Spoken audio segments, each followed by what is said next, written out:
Good morning mga pobre, welcome back to my channel. Sa Real Talk tayo.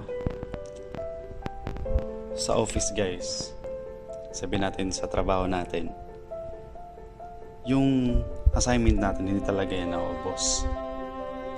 For example, mayroon tayong current project or assignment is natapos, meron pa yung kasunod. So that's why nasabi natin na hindi talaga nauubos yung trabaho.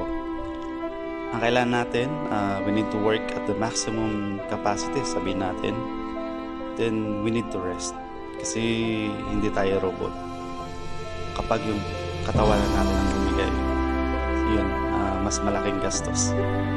Okay? Yun lang guys. Thank you for supporting the channel and don't forget to follow, like, subscribe, and share our page. Thank you and God bless.